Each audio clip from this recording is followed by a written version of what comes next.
Hi, this is Bill Kenny, and I'd like to welcome you to the webinar, Listening, the Secret to Powerful Communication. It's really our pleasure to have you here today, and this is a topic that we've been thinking about hosting for quite some time, as we do see and have seen really the degeneration of people's listening skills and how that's really affecting their ability to communicate. And certainly we do hear folks talk about millennials. Our observation is that listening skills are really a challenge for most of the population, and uh, it really does at times challenge how people communicate and the effectiveness of their communication. So again, we really welcome you. I'm going to go from being on the screen here to actually sharing my screen, and I will go to our slides for this event. And let me just go to one second right here. Okay, so my slides are loading up, and we'll hop right into it here. So again, welcome to Listening, the Secret of Powerful Communication. We have a fairly diverse audience on the webinar today, from folks who manage salespeople to staff in corporations to students and faculty who are every day working with students, folks that run entrepreneur centers and accelerators and incubators in the entrepreneur world as well. So definitely a diverse group, and we're going to do our best to really hit the topics that we think will be valuable for you. So Doris Roberts says, everybody's a teacher if you listen. And I think as we go through this today, you'll hear more and more of this. We really want to thank you for submitting questions. The questions you posed we'll definitely get to in the webinar today. We'll weave them into our agenda and certainly make sure at the end that we've addressed everything here, and certainly welcome your questions as we go as well. So our agenda is pretty straightforward. We'll give some background to communication presentations and pitches and how listening fits into it all. We'll talk about some of the challenges that we've seen and certainly the resultant opportunities, and then look at what particular steps to success we would recommend. And then again, get to your questions. And I would encourage you, if there are additional questions that you'd like to pose, use the Q&A or question feature that is available for you through YouTube or Google Plus, depending on how you're joining us today. And we'll get to those questions at the end as well. And just so you know, we won't see your questions until the end, because like you, what we see are the slides. And so, but we will make sure that we answer all the questions. And there may be some things that you have question about that you may want to talk about outside of this public forum, and we're more than glad to talk one-on-one with anyone and really go through your specific use case so that we make sure that you get the information that would be most valuable for you. So just so you have a little context, a little bit about me. I'm the founder of Test My Pitch, and I've been working on communication training and speaking myself for at least the last 25 years. And I've helped hundreds of people improve their communication skills in a one-on-one or group setting, maybe even thousands at this point. But it's, one other thing maybe to mention here is that I go to well over 100 pitch events a year. And so I see every day people communicating and what their challenges are. And just maybe one other thing is that there's no content that's perfect for every use case. And again, our audience has a lot of varied interest around communication. You'll see that as we go through the questions. But again, we're more than happy to talk more directly with you individually about your specific use case. So as well as we can do, we're going to sort of, as much as we can, try to cover as many different issues and use cases so that we cover topics that are of interest to everyone on the call. But again, there may be some things that you'll want to talk about afterwards, which we are more than happy to do. So thank you all. And two other really quick things, just so you know a little bit about our company. Again, just for more context, we have two tools, Test My Pitch and Score My Pitch. Test My Pitch is very much like if you took Toastmasters and put it online. So we create private online communities where individuals can practice and develop their communication skills in a group. So that could be a group of students in a class, that could be a group of employees within a company, or any other type of group that is collaboratively working to build communication skills. So it includes support on the drafting, posting, and sort of video creation, and also on the feedback side. And so there is a sort of a closed loop system all within a private online community. And then our Score My Pitch tool is a pitch event judging and feedback system. And the whole focus of that tool is to capture the wisdom in the room and aggregate it as not only highly reliable results for pitch events, but also as actionable feedback for the ventures or for the students in any type of pitch or presentation type event. So if you're interested in more information, we're more than glad to talk more about those tools one-on-one with you later on.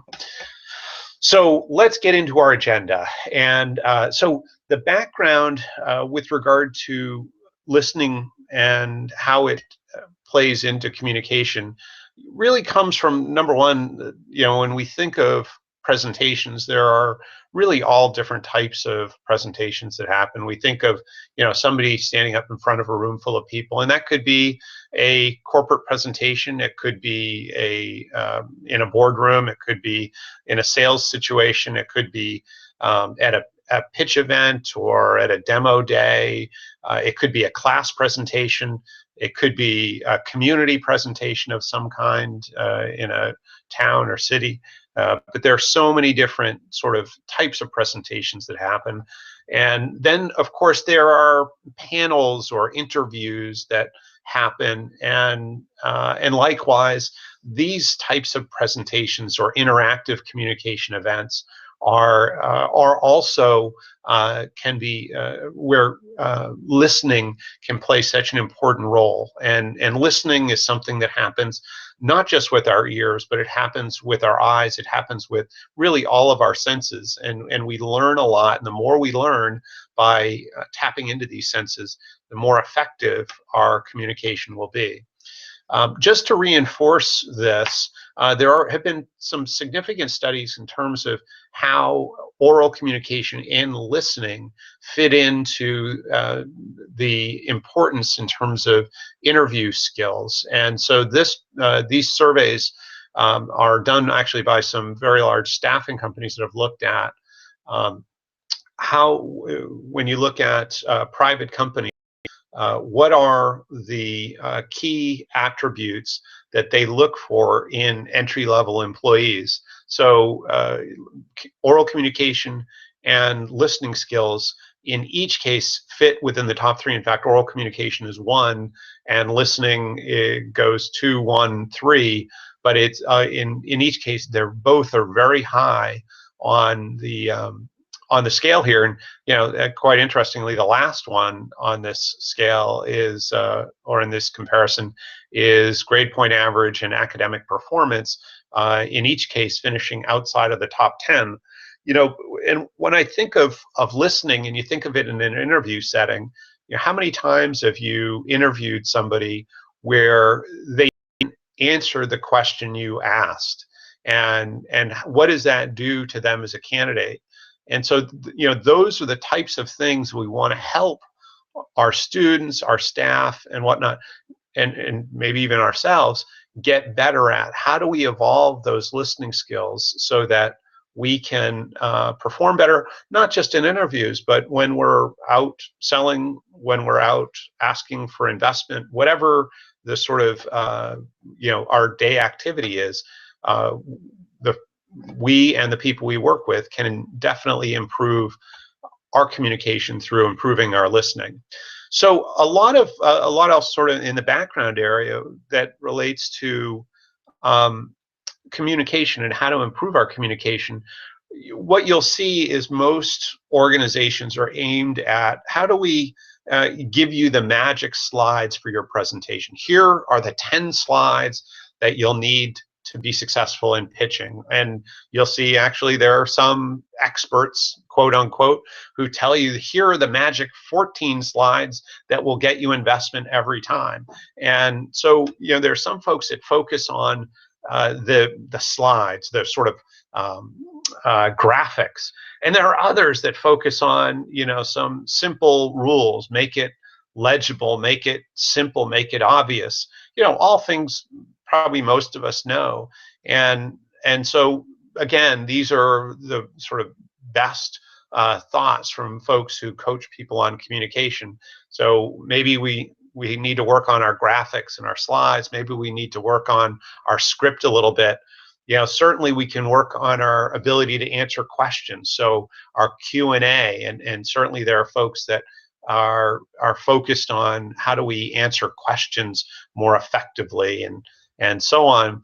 And then of course there's the whole languaging thing. So how do we sort of identify the right words to communicate to our audience? And in fact, there were a couple of questions that we'll get into later that were posed by folks on the webinar about, sort of what are the key questions that I should ask, or the key words that I should use that resonate with audiences. And so, by way of background, this is really where sort of people are thinking that there are some sort of magic slides, and that there are some sort of magic scripting, magic words, or magic way to answer a question.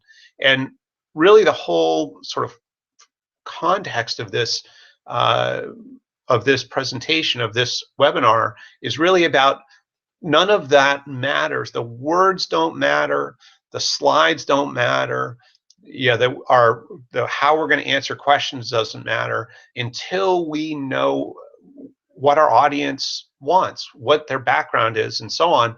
Because ultimately it doesn't matter what we say, what we present, it's what the audience hears, what they remember that matters. And I'll promise you that will vary considerably depending on audience. There are some folks, if we gave them 10 slides, that would be 9 slides too many. And there are other folks, if we gave them 10 slides, that might be 10 slides too few. And so we can't sort of fit everybody into one type of presentation or one mode of communication. And the only way we learn how to communicate to people is by learning about them, and by learning about their interests, their passions, their goals, and from that we'll be able to communicate much more effectively. So we want to really be careful about not sort of buying into the idea that there's some magic formula. And you see the same thing happening, I see it all the time, with weight loss. Is people think there's some magic diet or some magic formula when there isn't. The whole idea of a healthy lifestyle hasn't changed in thousands of years. We need to have some level of activity, and we need to have some moderation in what we eat. We need to have balanced food, because that's our fuel. We'd never put bad gas in our car, and we should never put sort of bad words or bad presentations in front of our audience. And ultimately, the audience is what determines that. We're going to give sort of different food to a person than we're going to give to any other animal. We all have sort of different dietary requirements, so it's all got to be congruent. So that's actually a good segue to talking about the challenges and opportunities, because it's really all about alignment. It's really all about aligning what we're going to say, what we're going to present, and how we're going to present it with the audience itself. And this is really where listening comes in. So let's talk through the challenges around listening. And we've identified sort of three core challenges. The first is the lack of audience knowledge. And the ability to learn about the audience is incredibly important. And unfortunately, what ends up happening, the way most of us look at the audience that we're speaking in front of, is that our knowledge of them and or our discovery of them is fairly superficial and fairly assumptive. And I don't mean this to be negative or mean. I get to observe speakers all the time, and I it's something that I see quite often, is we really don't know very much about our audience. And when we're in a room full of people who we're going to be presenting to, we tend to judge a book by its cover. We look at, and somehow we have to discriminate in order to identify the right people to talk to, or to talk to some people. We have to somehow make choices, and I don't mean discriminate in a bad way. We have to make decisions. But unfortunately, that causes us to walk by people who our assessment of is, again, just superficial. And so we're sort of judging that book by its cover. Maybe it's by what's on their name tag, or how they're dressed, or how they're speaking, or who they're talking to. And those are all, for us, sort of indicators about sort of them and their potential value to us. And unfortunately, we walk by incredibly key and exceptionally informative conversations when we do that, and really important people to talk to. And so we can really limit ourselves in terms of our ability to build rapport and build bridges and build interest within the audience. And so what we really need to do when we get into the room is to really work on, with the people we're meeting, we need to understand the what. The sort of, what brings you here? What do you do? What are you interested in? What will make this meeting really valuable for you? We need to ask questions that allow us to begin uncovering a little bit about this particular audience member, and in fact, by doing that, the entire audience. And as we invest in people in this way, the really cool thing that happens, besides the way it will help inform us about how we need to communicate to this group of people, it will also build their interest in us, because as we invest in them, that the sort of law of reciprocity has them be much more interested in us. And so they can't help but to ask better questions. If our speech includes a Q&A time, they can't help but to be cheering us on. If they're asking more informed questions and cheering us on, and somehow nodding to us and validating us as we're doing our talk, others in the room will be affected by that in a very positive way. And so we can really take what would have been, probably a good speech and probably an okay audience, to take it and build it into an audience that's filled with advocacy, and one where it would be very reinforcing and even more valuable. So focus on, as we meet people, as we're going around the room, or as we're, whether it's on the event day or any occasions before the event, if we can connect with any of the potential audience members pre-event, focus on the what. Understand what they're interested in, what their focus is, what they really want to know, and so on.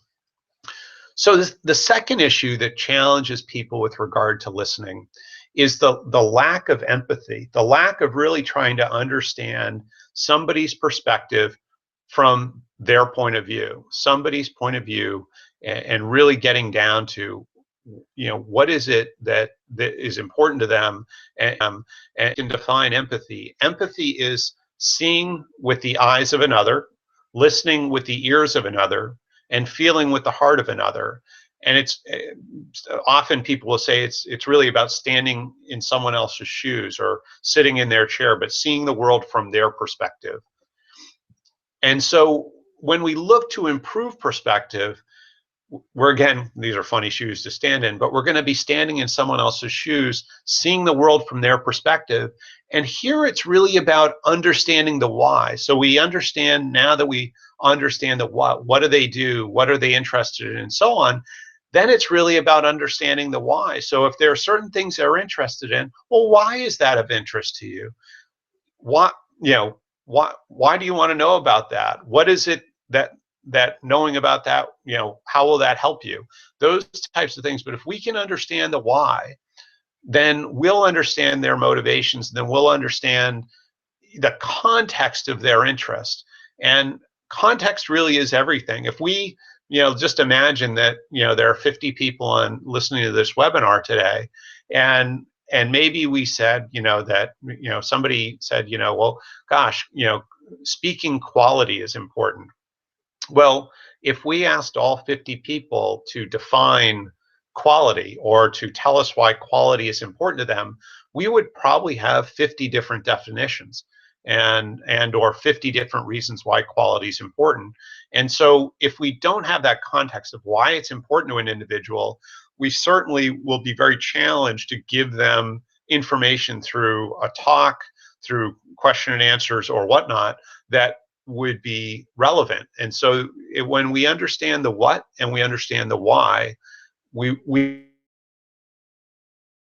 can deliver much more valuable content, and ultimately that's what we're aiming to do. So we'll use active listening, we'll use passion for others. In other words, really wanting to know someone's story, really being invested in them. And by doing this, we're going to build much greater intimacy, and intimacy leads to trust, intimacy leads to advocacy. And so it's really a building block of a much deeper, a much richer relationship.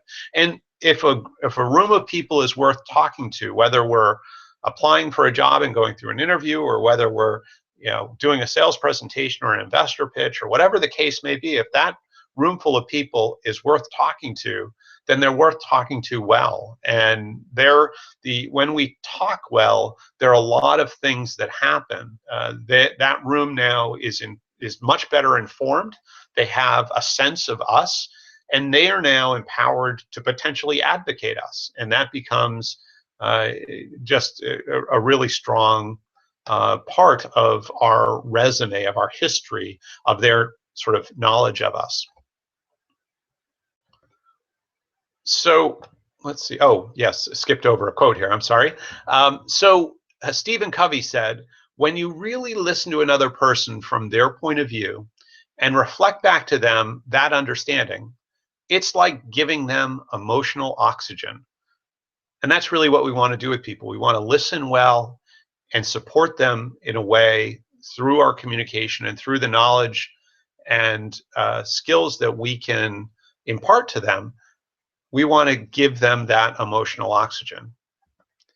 So the third and sort of next key thing that happens, and I see this happen all the time when I go to events where people are going to speak, is they're spending the whole time before they speak, and they may arrive early, which is wonderful, but they're spending that whole time finalizing their presentation. Maybe they're finishing off their slides, or maybe they're talking to their team, or doing whatever other things they would do besides connecting with the audience. And when you think of an audience coming in for a talk or a speech or a presentation, more often than not, that audience is unique. In other words, it's not an audience that will assemble exactly with the same members ever again. And so it's perishable. If we don't take advantage of the people who are in the room that moment, that day, then we'll never have the opportunity to do it again. And so the idea that we're making last minute tweaks to our slides or whatever really slaps that whole opportunity in the face, and in fact really devalues it. And so the opportunities that are lost include, what can we do pre-arrival with key participants? Maybe even identify somebody who can coach us about the organization or about various individuals so that we gain better perspective. Listening can happen in a lot of different ways. Certainly at the event, arriving early is really key, and getting there so that you're meeting people as they come in, you're learning about them, you're investing in in sort of who's in the audience, and it's not at all about telling them about you. It's really learning about them, and it's not, the goal here isn't to change your presentation significantly, but if there are certain words you can add in or certain anecdotes you can add in that will resonate and communicate your message better to the audience, that will be key. Certainly anything you can do pre-event, pre-arrival, that will help get you informed about the audience will much more affect the specific content, but the slight nuance things that you can do by maybe changing your word choice. So if you're speaking to a group of accountants, that you use accountant ease type language and you stay away from other types of technical jargon. If you're speaking to a more general business group, that you take out almost all jargon, if not all jargon. But again, knowing your audience and getting a real good feel for them can help you personalize your talk and your responses to them. One of the things that we see under leveraged at all different types of events, and an event type I'm thinking of in particular right now, are demo days where entrepreneurs pitch and they do tabletop exhibits with their products. And what ends up happening at these events is that organizations have spent tons of time prepping the person who's going to pitch on how to communicate. And of course, that's a very one-way dialogue. And then this sort of exhibiting time is almost 100% of the time it looks the same. There are 10 or 15 booths set up, and the teams are anywhere from 2 to 5 or 6 or 7 people. And so the audience is going around meeting the different teams, asking questions and so on. And so invariably what happens as you go around, there's a bottleneck at each table, and that's because the only person prepared to communicate is the person who pitched. The person who stood up on stage and gave a 3 or 5 minute pitch about the venture is the only one that's prepared to communicate. And in fact, what happens is the rest of the team has their hands in their pocket watching that person interact with the people coming up. And in fact, people are leaving because no one else will talk to them. And the rest of the team is just really woefully unprepared to talk about the venture. And probably the most mature setup you could have would be to have 1 or 2 people as greeters, as sort of a concierge, to direct individuals coming up by their interests. So if you were approaching, it would be just simply, hey, wow, thank you for coming to visit our company today. Can you tell me a little bit about your interests? And as they learn about the interests, they guide them to the expert within their team to address that. Maybe somebody's interested in buying their product, maybe somebody's interested in investing or whatever.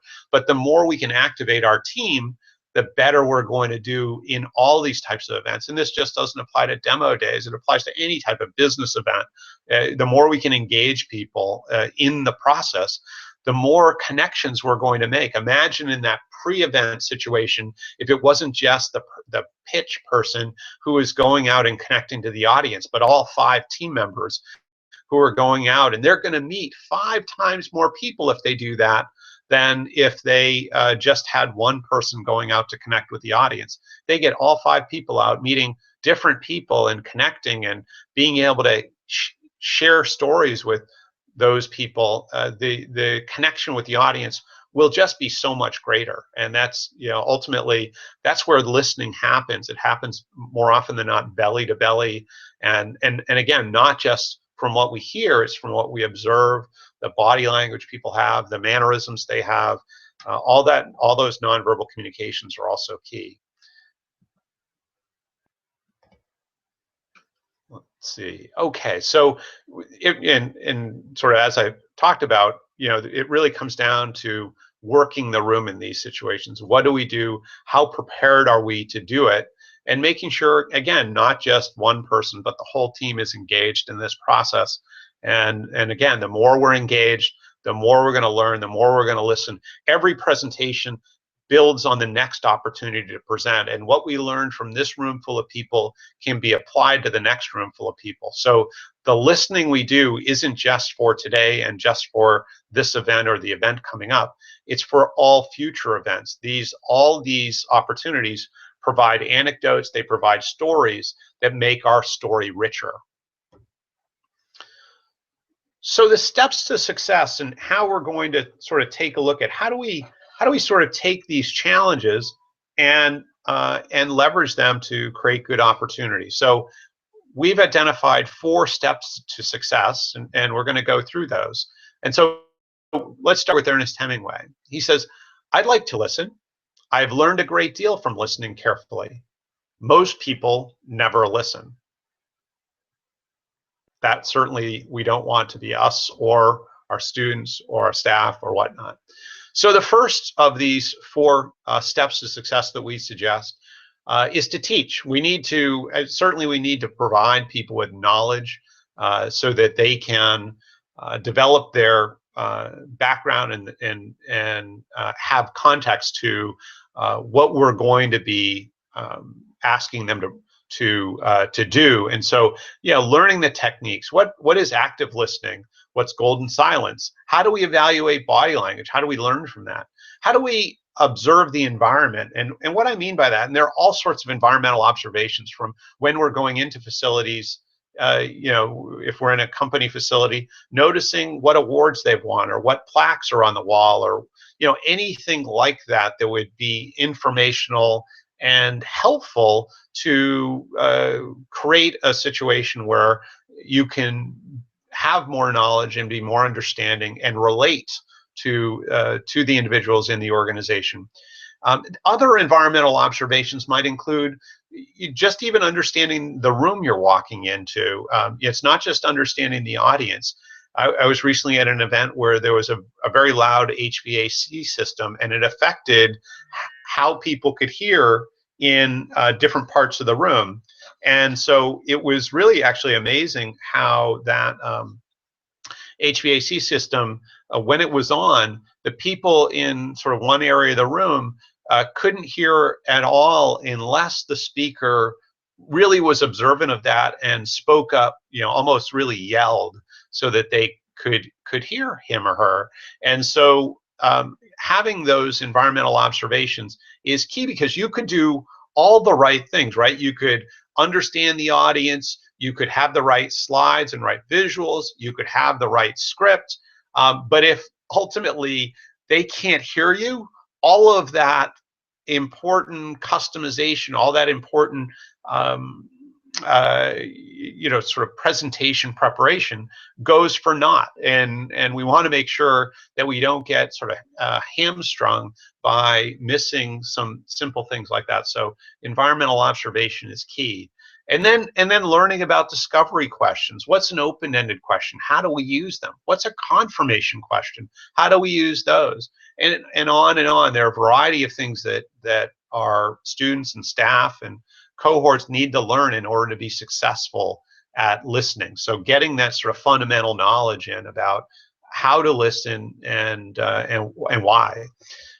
Then next, we have to get into practice. So whether it's one-on-one practice or group exercises or whatnot, we have on our blog over the last day or so posted about, I think, 14 or 16 different practice exercises that will help your students or cohort or staff improve their listening skills. And so we certainly invite you to use those. We'll forward out with a link for this video.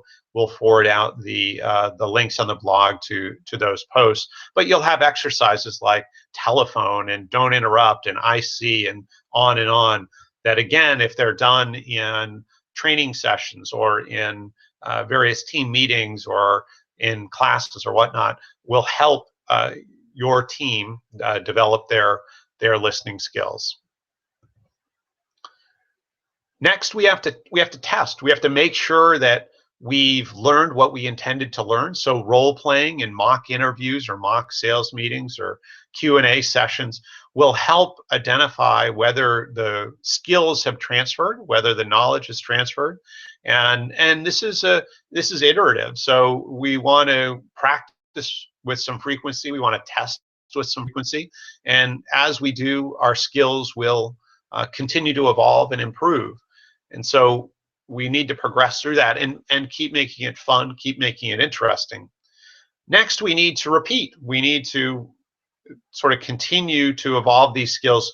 Most surveys will tell us that that skills, even with some practice, will tend to wane or flatline after somewhere between 12 and 24 months, soft skills like this. And so having some process of continual learning or progressive learning can really help keep skills sharp.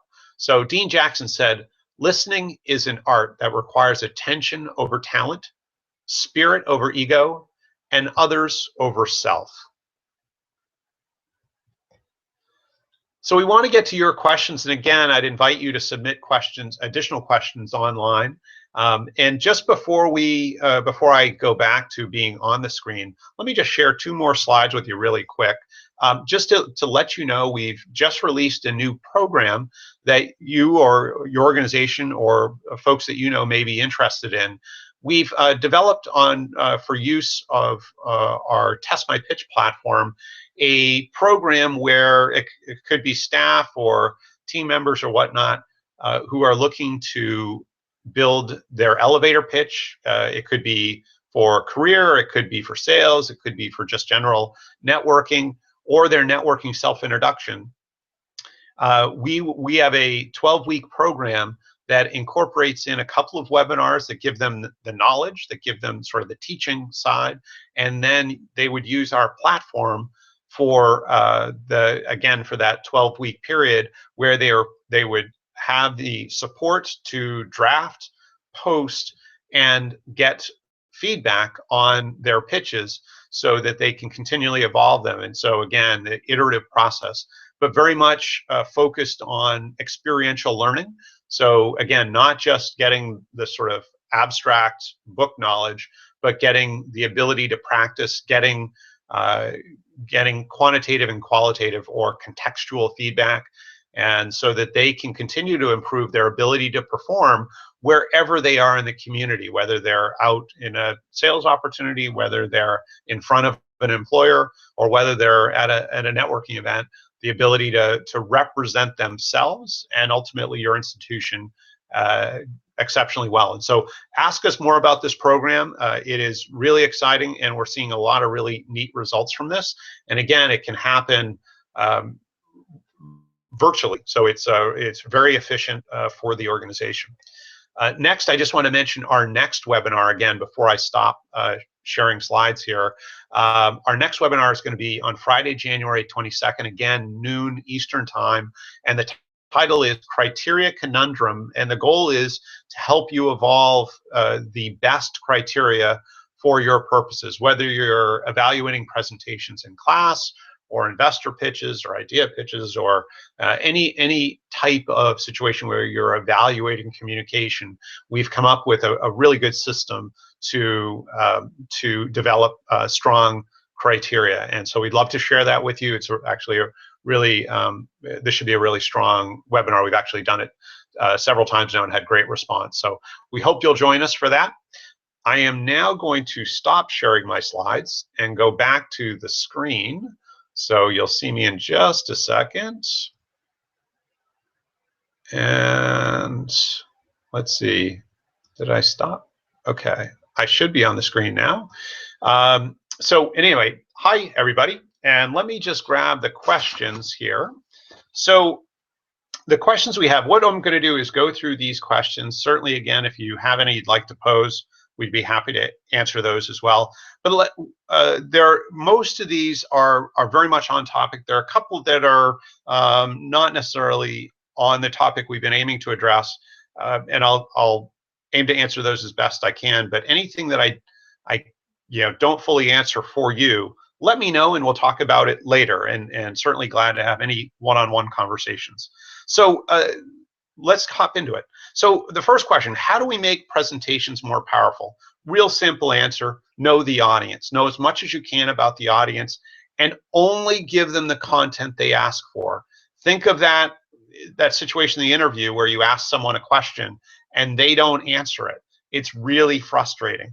That's exactly the same thing that happens in presentations. If you're giving a presentation and you don't answer the audience's questions, it doesn't really matter. You just wasted your time. And so making sure we understand how can we deliver something that's highly valuable for the audience? What is it they're concerned with? What is it they're challenged by? What would make this a really great experience for them? And then make sure we do that.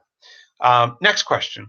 How do we get naturally experienced talkative people to listen?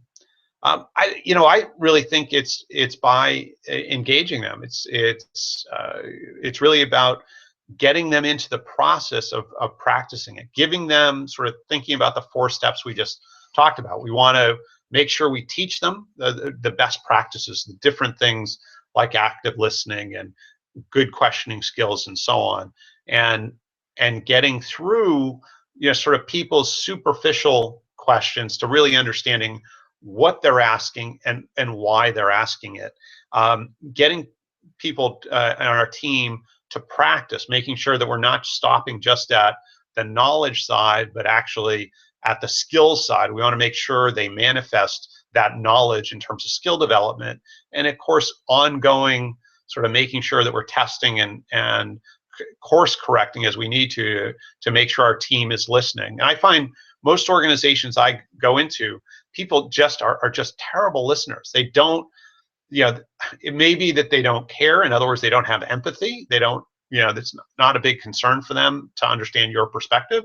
But I don't think that's the case. I think it's more just we're so used to being bombarded by information, we feel compelled to get our information out there. We think we're only going to have this small window to share our information. And usually the people that speak less but speak better get a lot more done. And so it's not really about who spoke the loudest. It's really about who spoke the best or most direct that generally succeed better in discussions. So the next question is, how do we take the time to listen?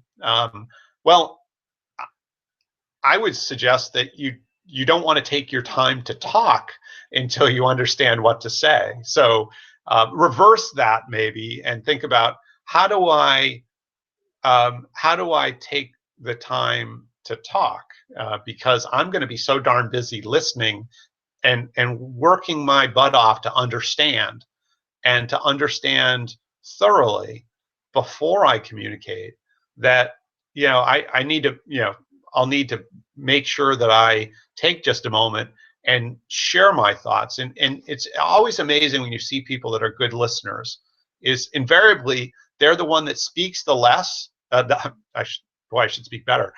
They're the ones that speaks the least in any setting, but they ultimately say the most, and it ends up that everybody follows them because they understood what to say. No one else did. The next question is, how do we understand the core question? Yeah, and this is actually probably the most important question because, again, most of us, when somebody asks us a question, our normal thought and our normal instinct is to answer it. And in most cases, that's probably the worst thing we can do because we really don't understand the question yet. We don't understand why they're asking it or why it's important to them. And until we do, we're probably not going to answer it in a way that is compelling or satisfactory to them, and it won't be complete. And so we're so used to sort of getting questions, and it's almost like we have these automatic responses. But those automatic responses don't necessarily relate to their situation. Again, think about earlier when I said, if we said that, maybe we decided that quality was important, well, all 50 of us here on this webinar would define quality differently. So until we understand how the audience defines it or why quality is important to them, it's going to be very hard for us to relate. Now, that said, there are some situations where we can't question the questioner, right? There are those types of settings. And we have to do our best to sort of frame our response so that they understand that we're doing this with some gap in knowledge, and we're very open to discussing it more with them, either through dialogue now or sometime in the future. So how do we effectively listen first and speak second when communicating effectively? Well, I think it's really being patient and passionately interested in understanding the people across from us, or the people who are in the room with us. It's really, having that concern for our audience that compels us to make sure to listen and to understand before we speak. Definitely key. So, and here's where we start going a little bit off topic, but we'll do our best. And again, please reach out to me separately, and we can talk specifically about your interests and concerns here. So, how do we deal with conflict? How do we deal with de-escalating tension and calming people who are angry? I'd just say engage them, get them involved in the process, ask them. It seems like we're not communicating well, or it seems like you're a little bit excited for, and I'm not really sure why. Can you tell me? Can you help me understand what's got you so sort of agitated, excited, pumped up, whatever the case might be? Get them involved, engage them, and help them sort of evolve to a place of going from sort of less than productive to highly functioning and productive. But using questions will help diffuse that in most cases much better than anything else. Certainly confronting, unless it's absolutely necessary, is less preferred, because then they become an anti-sponsor. Then they become maybe negative or belligerent, or whatever the case might be. And if we can get them to realize how to be productive, we don't know where they just came from. We don't know what else is affecting them. But they probably didn't come in there with the intent of being a jerk. So how do we help them, sort of not be a jerk? Next, how do we move beyond listening, comprehending, and taking action to form a cohesive group? And this is, I think, a really important question. And so usually the most effective way, and I'm probably going to wear this one out, but it's really to ask folks questions. So I'm imagining a situation where maybe I'm a faculty, I'm a teacher on faculty, or maybe I'm a manager, and I've got either some students or subordinates who are sort of joining a conversation, and I want to activate them to be a part of the process. Well, the easiest way to do that is to somehow get them to have ownership. The less I own and the more they own, the better. In other words, if it's their idea, fantastic. If it's their execution, fantastic.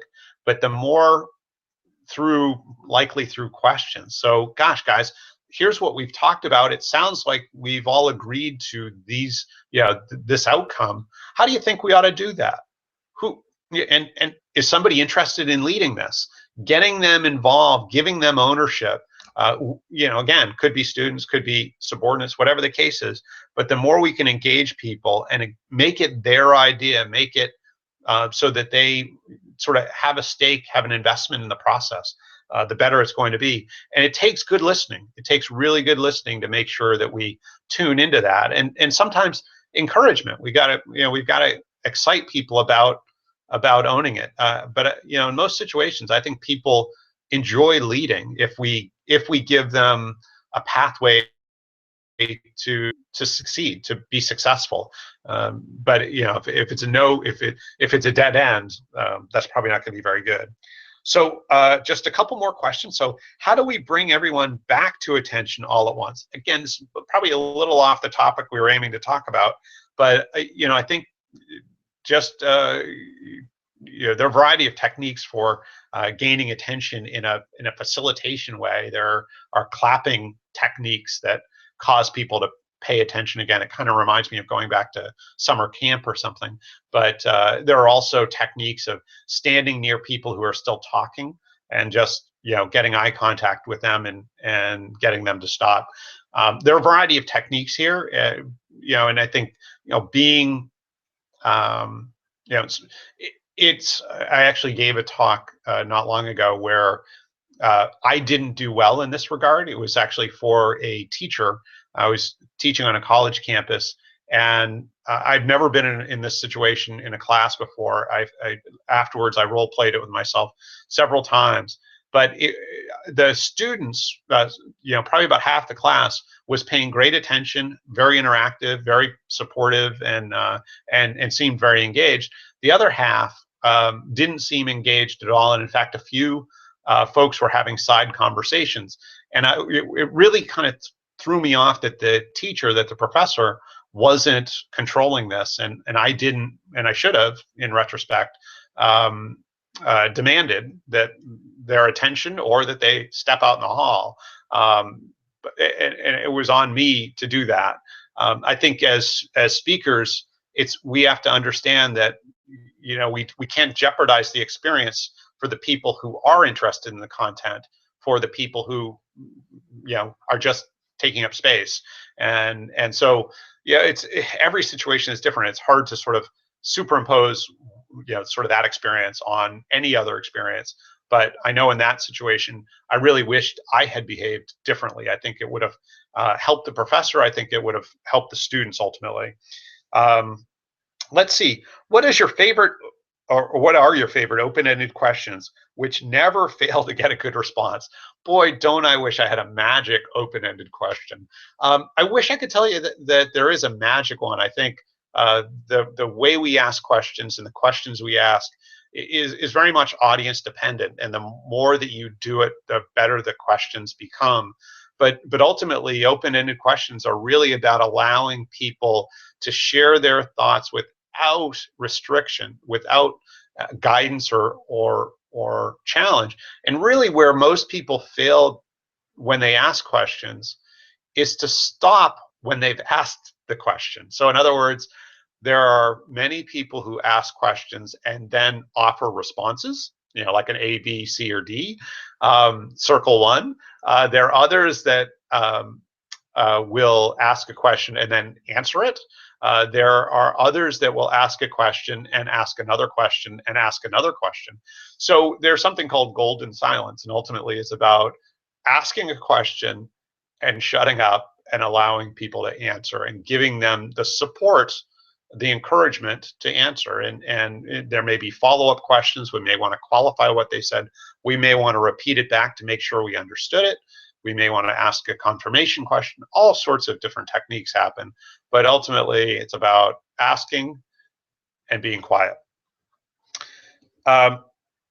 Let's see. What are the words that get attention and are remembered? Well, again, just like the magic questions, the magic words are really in the same place. It's very subjective and very audience dependent.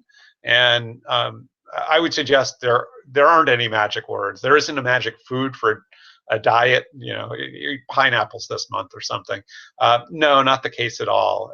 The words are very audience dependent and specific, and you could use one word that works really well in a certain audience that really fails miserably in another. And so building relationships with your audience, being empathic to them, is really key. Understanding the world from their perspective will help you find the right words. And it's not a perfect game. But if we understand our audience better, that by far trumps any magic word.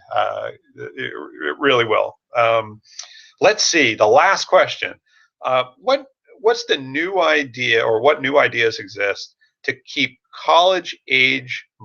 college age mind engaged during a meeting or discussion? Again, I think give them ownership, get them involved, make sure that they're a part of the teaching and learning process, make sure they're engaged in it by involvement. And so, getting them to co-teach or present or to review or give feedback to their peers, to score their peers' presentations so that they're not tuned out. And more of what you find, at least we do, is that in any situation, the teacher often learns the most. And so if we can give our students that experience, if they're giving peer review or peer feedback, that's powerful. If they're taking on part of the teaching responsibilities of certain content elements, that's huge. The more they sort of have ownership of the process, the more they're going to be engaged and interested, and the less they'll be distracted. And ultimately, it's that investment that's really key. And you know, again, it's not what you say; it's what they hear that causes that causes communication. If people don't hear what you said, and in other words, that picture that that is sort of in your head, if by the time it arrives at their head, if it doesn't look somewhat the same, then we didn't communicate. So it's how do we get that message there and you know, sort of everywhere, so that it resembles what it was when it left here. And that's what communication is. We want to keep it that simple, and so that when we're thinking of the audiences that we want to communicate to, really understanding what their passions are, how they get excited, what motivates them, will make our message, will make our delivery so much more relevant, so much more salient, and ultimately will make our audience and us so much more successful. And that's really what we wanted to help you with today. And so we don't have any additional questions to cover, and but we really do thank you for your time today. We hope this was a valuable webinar for you. Please give us your feedback. So within the next day or so, we're going to be following up with this webinar. We'll send you a link to it. We'll also send you the exercises, and we certainly invite you to let us know where else we can help you. If you're interested in learning more about our tools and how they might help your organization improve staff, student, cohort communication skills, and do that efficiently and create very high engagement, we'd be happy to do that. We'd be happy to share more about this new Stand Out in 30-second program and see if that's a fit. And certainly, if there are questions that we didn't answer for you today or didn't answer them in the way that would be helpful for you, let us know. We'd be more than happy to have a one-on-one conversation and really talk about your situation and see if there are some ideas that we have that would be valuable for you. So with that, I will say have a wonderful day. And again, we really appreciate your participation, and we look forward to talking to you all really soon. Thank you so much, and have a great rest of your day. Bye for now.